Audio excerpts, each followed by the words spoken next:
بسم الله الرحمن الرحيم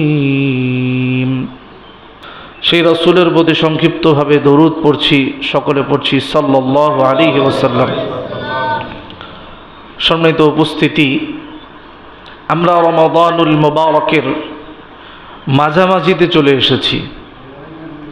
আর অল্প কিছুদিন পরেই রমাদানুল মুবারক আমাদের কাছ থেকে বিদায় নেবেন।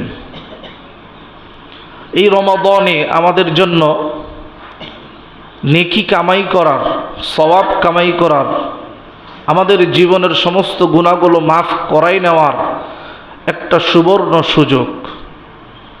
আল্লাহ রাসূল সাল্লাল্লাহু আলাইহি ওয়াসাল্লাম বলছেন, মান সামা ঈমানান ওয়া ইহতিসাবান গুফিরা লাহু মা তাকদ্দামা মিন যামবিহি।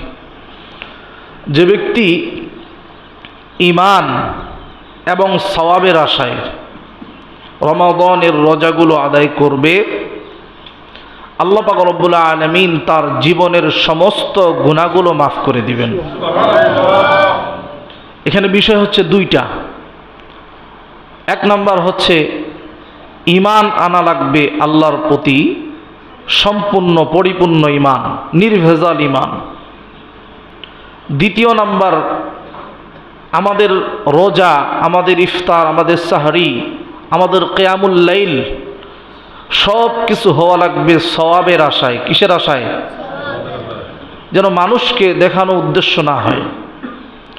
তাহলে এই দুইটা পয়েন্ট যদি আমাদের ঠিক থাকে, তাহলে আমরা আশা রাখতে পারি যে এই রমাদানের রোজা পালনের কারণে আল্লাহ পাক রব্বুল আলামিন আমাদের জীবনের গুনাহগুলো মাফ করবেন। সুবহানাল্লাহ। সম্মানিত উপস্থিতি, এই রমাদানে মুমিনদের জন্য সওয়াব কামাইয়ের অন্যতম একটা মাস। এই রমাদানে কোনো ব্যক্তি যদি একজন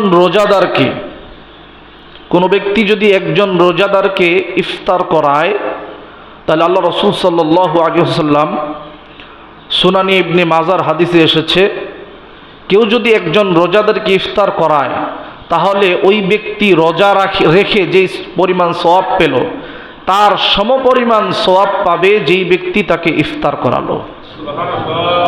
সুবহানাল্লাহ। তাই বলে আপনাকে ইফতার করাতে হবে একেবারে অনেক রকম আইটেম দিয়ে, তা না। আপনার সাধ্য মতো, আপনি যদি একটা খেজুরের, আপনার সাধ্য হয় একটা খেজুর দিয়ে আপনি ইফতার করাইতে পারবেন, একটা খেজুর।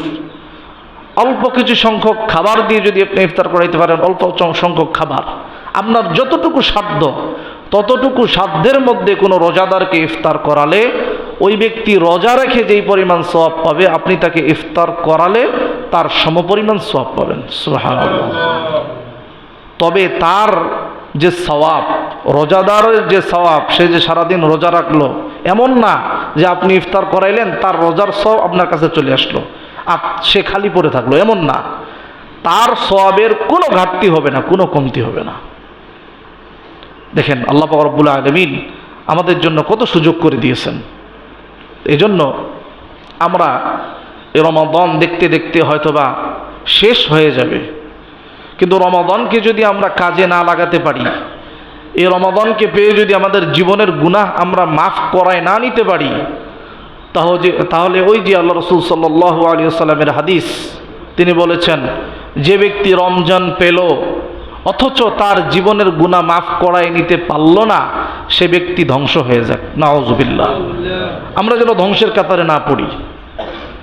আল্লাহ পাক রব্বুল আলামিন আমাদেরকে বাকি রোজাগুলো ঈমানের সাথে সওয়াবের আশায় রমাদানের পরিপূর্ণ হক আদায় করে আমরা যেন পালন করতে পারি, সেই তৌফিক আল্লাহ পাক রব্বুল আলামিন আমাদেরকে দান করুন। সকলে বলেন আল্লাহুম্মা আমিন।